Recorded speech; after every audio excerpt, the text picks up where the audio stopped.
All right, you ready, babe? I'm ready. Emily, Yes. the people wanted more. So here we are. Okay. So these are viewer submitted questions. I picked out some of my favorites, and I'm going to ask you their questions. Okay, sounds good. Adam Hubbard 67 asks, how are you liking your nighttime shift compared to mornings? Which, for people who don't know, in your previous job, you worked the morning shift. Right. And I think what a lot of people don't know about the morning shift is the folks that work that shift, they're actually waking up at like 1 a.m., 2 a.m. in the morning. So I can very easily answer this question and say that I love my evening shift better. It's friendlier, I think, for us. We can kind of co-parent in the morning, which is nice. Whereas before we were just always on different shifts and it didn't work out very well. Yeah, you're still not getting enough sleep, but Right. you're getting a lot more sleep. Yeah, which I will say more sleep, Emily, is better to be around. Sean Nolte says, great podcast. Thank you for that. I don't know if we'd call it a podcast, but We're having fun. It's a work in progress. Yeah, we don't know what this is yet. Did you or Mark Strell or any of the WFLD crew get freaked out when they had the evacuate station alert during our night of the Twisters? We need to keep bringing you this information. So actually, I'm going to talk to the employees of Fox 32 right now. If you want to leave us popped up, leave Mark and I on TV. You guys go ahead, go to the hallway. You can get into the bathrooms, get away from the windows that are here in the newsroom. That was a wild night. So that was back this past summer in 2024, obviously. And there were, I think, 30 plus tornadoes in one day in the Chicago area. So it was a really impactful event. And our building started saying an evacuation notice because there was a tornado warning for our area, for our building. And it was kind of hard to hear. One, we didn't know there was even a capability that the building could talk to us in the studio. So that was kind of alarming, but it was a wild day. It's a day that I'll never forget. All right. Courtney Dunnigan asks, when did you know you wanted to be a meteorologist? And unrelated, what's your go-to coffee order? I'll start with the coffee order because I'm already thinking about coffee for the day. I usually, actually right now, I'm kind of stuck on the oat milk latte. It's like the pecan crunch one from Starbucks. I really like that one. How often are you getting coffee from home? This is a touchy subject. I deserve little treats. How often do you deserve those little treats? Well, I was on a roll of about 3 to 4 days a week when I'd go to work, and now I do it about once a week.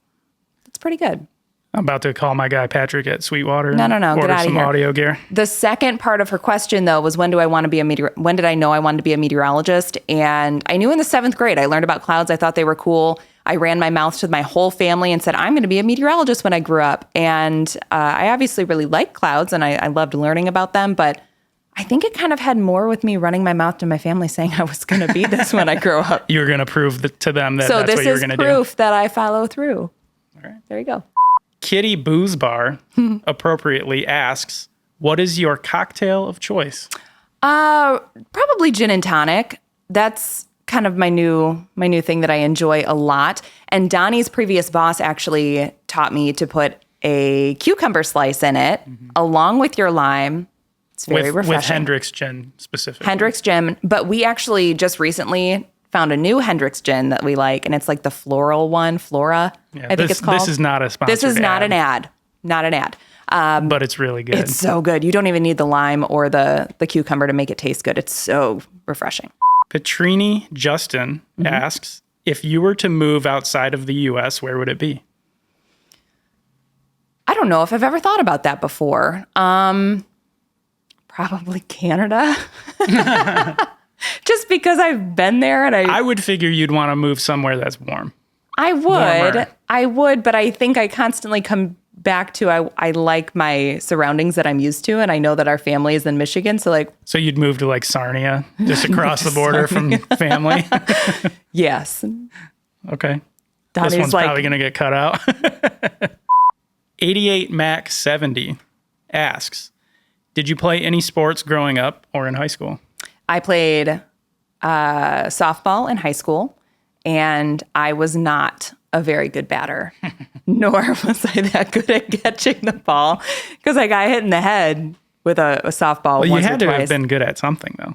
I was really good at fielding for the most part. I played center.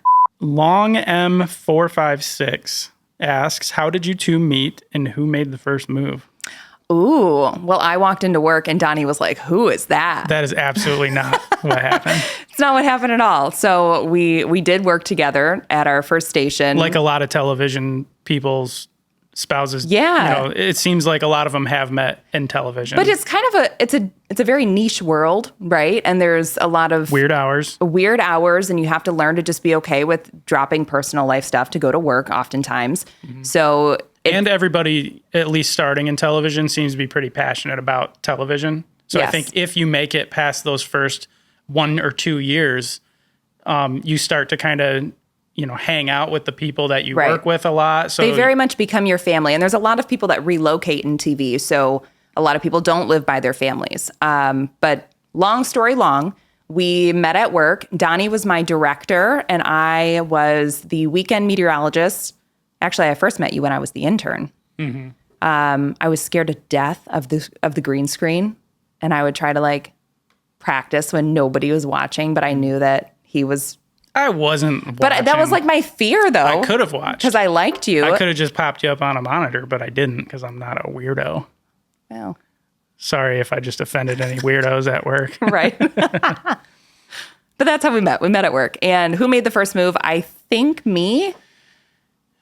it was me. I don't know, because we were friends for quite a while before we viewed each other as any kind of romantic. We were friends for years before we were ever in a relationship. Yep. But I think it was me. Yeah, you're probably right. Yeah. You're right. Did you guys get that? ALM 37261 just shouts, mascara tips, 3 exclamation points. Oh, they're fake. Yeah, just get fake eyelashes. Easy, done. Yeah, done. And is part of the key to that look for getting your eyelashes at home and then having to buy new ones every time you show up at work without them. It happens often. Just yesterday. I had the car yesterday and I saw eyelashes sitting on the center console. Well, they're magnetic, so they stick to... Yeah, they're everywhere. Emily there's eyelashes everywhere. They look like bugs. Like out of the corner of your eye, you'll be like, oh, there's a big spider sitting there. And it's just Emily's eyelashes. At our last house, I used to just put them on the microwave. People are probably like, she's so gross. Yeah, disgusting. Chris Red says, one hobby for each of you that people don't necessarily know or expect. You go first. I'll have to think of what my hobbies are. I'm a man of many hobbies. Yes. It changes all the time. I'm really into music and audio production. A lot of my adult life, I did a lot of cycling. Now it's, I used to put in 3,000 miles a year or so. Yeah. And we would do a lot of big charity rides. And now we don't have time for it, especially since having a kid. So that's kind of fallen to the wayside. But if there's a hobby to be had, I can find interest in it. Are you ready for the saddest hobby in the world that I have? What do you think it is? I don't know, sleeping. Napping. I love it. I live for that on the weekends. But cleaning, isn't that bad? Yeah, terrible. But it makes me so happy. It brings me joy. Probably because there's nowhere to go but up after you rage clean the entire house. I'm very good at rage cleaning. Yeah. You're pretty good at being so we've enraged in general. Oh, come on now.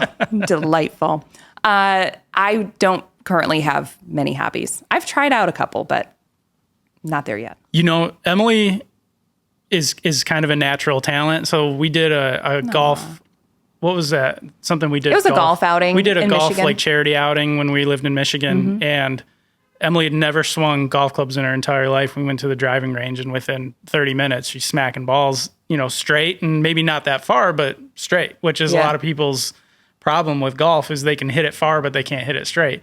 But after a couple trips to the driving range, we had the actual golf outing, and you did pretty well from what I remember. I did decent. Yeah, and then we packed the clubs away, and you haven't touched them since. But it was fun. I feel like I don't have time for that stuff. So that's something I do need to work on. I have to set time aside for hobbies. Yeah, you absolutely could make the time for a hobby.